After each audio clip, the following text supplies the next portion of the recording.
Bonjour, résistez. Voici la manne du matin. Et cette belle petite manne nous vient du Seigneur Jésus-Christ lui-même. Matthieu chapitre 16, verset 23. Jésus se retournant, dit à Pierre, « Arrière de moi, Satan, car tes pensées ne sont pas les pensées de Dieu, mais celles des hommes. Arrière de moi, Satan. » Veillons, parce que nous n'avons pas à lutter contre la chair et le sang, dira l'apôtre Paul dans sa lettre aux Éphésiens, mais contre les autorités et les dominations dans les lieux célestes qui ont pour chef Satan, Lucifer, Belzébul, le prince des démons. Donc, à quelle occasion Jésus a-t-il prononcé ces paroles à l'encontre de Satan qui a utilisé l'apôtre Pierre?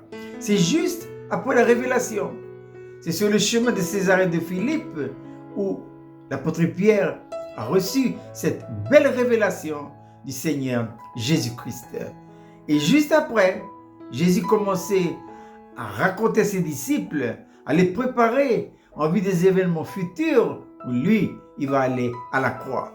Alors, l'apôtre Pierre, sans le savoir, eh bien, a cédé à Satan. Et Satan s'est servi de lui d'ailleurs pour dire à Jésus, mais Seigneur, à Dieu ne plaise, tu ne vas quand même pas aller à la croix.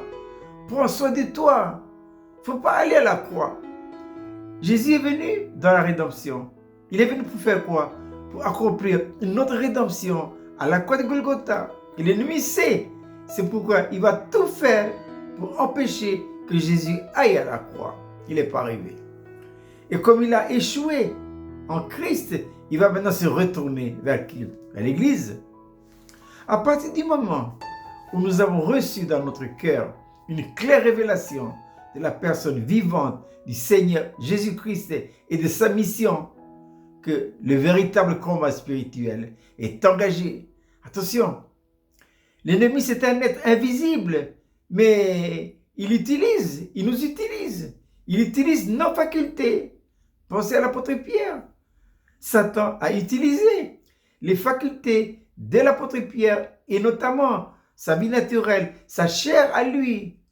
Ne l'oublions pas, hein? Notre chair en nous, cet élément qui est le produit de la vie adamique, c'est l'atelier de Satan. Satan utilise notre chair. Il utilise nos facultés. Veillons, hein? Mais comment savoir si nous sommes utilisés par les forces occultes que dit Paul dans Romains chapitre 8? Or, l'affection de la chair, c'est la mort, mais l'affection de l'esprit, c'est la vie.